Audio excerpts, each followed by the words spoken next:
Hawley wrote the book on manhood and then proceeded to demonstrate he doesn't understand the first thing about it, the New York Times wrote Monday.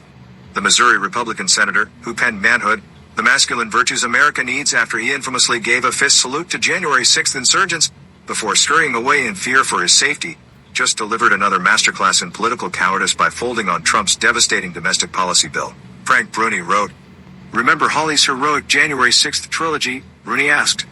First, the clenched fist salute encouraging the mob. Then, the panicked sprint through Capitol hallways when those same supporters came calling. Finally, the book deal capitalizing on masculine virtues he'd spectacularly failed to display. Now Hawley's repeated his posturing. For months, he posed as the maverick willing to stand up to Trump, dramatically declaring in a Times op-ed that slashing health insurance for the working poor would be morally wrong and politically suicidal. He sounded like a warrior defending the barricades until it came time to actually fight, Bruni wrote. When Trump demanded his pound of flesh, Hawley crumbled faster than his January 6th courage. He voted for legislation that the Congressional Budget Office says will add over $3 trillion to federal debt while stripping health care from nearly 12 million Americans and cutting $1 trillion from Medicaid.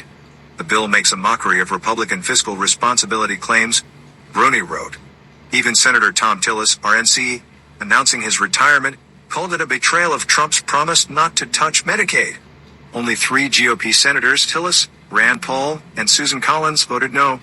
Hawley's post-vote gymnastics were absurd, Bruni wrote.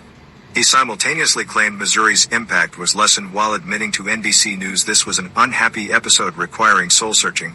He vowed to do everything I can to prevent future healthcare cuts. Senator Lisa Murkowski captured the reality, Bruni wrote. We are all afraid. Retaliation is real. She voted yes while admitting she hated the bill, hoping the House would somehow fix the Senate's cowardice.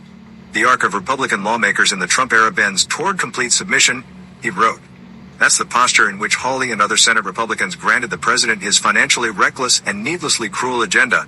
If he's willing to do everything I can so that people don't lose health care, why didn't he vote no?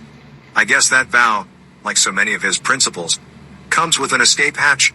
Some lesson in manhood,